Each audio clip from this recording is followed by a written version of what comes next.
मकई के लावा जैसे फूटता ए जी हमें अंग देहिया टूटता मकई के लावा जैसे फूटता दिया के या जोड़ा में और सैया हो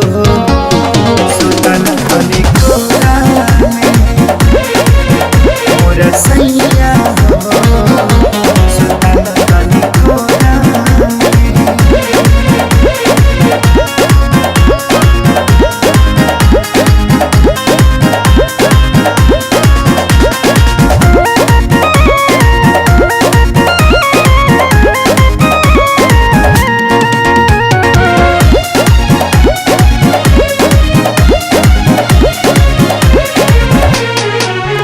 रोज जाके सुत जाना दूरा होला कहियो सबक नहीं पूरा कबो छू छाके हट चल हमके काम रह चलाया घर धूरा रोज जाके सुत जाना दूरा होला कहियो सबक नहीं पूरा जरता जवनिया के रहरा हो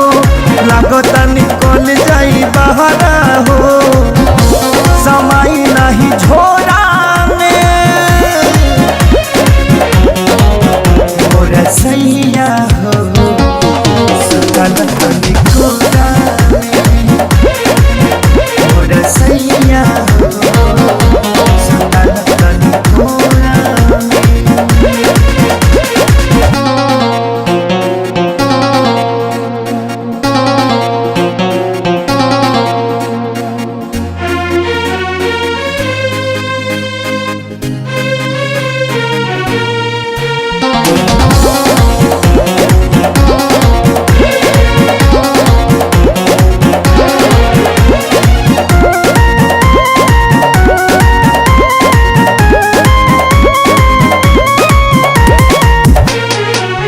प्यारे लालिया जादव तपाती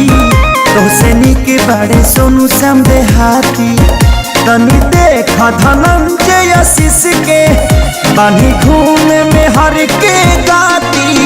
प्यारे लालिया Jadav तपाती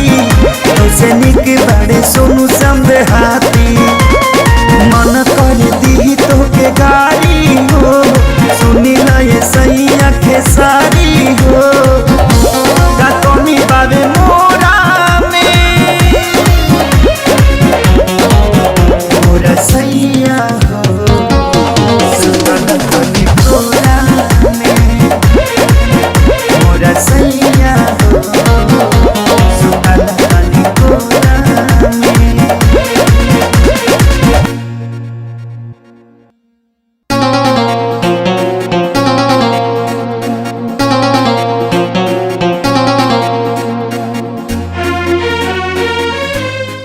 Click on the bell icon to get regular updates from Venus. For more entertainment, log on and subscribe to www.youtube.com/VenusBhojpuri.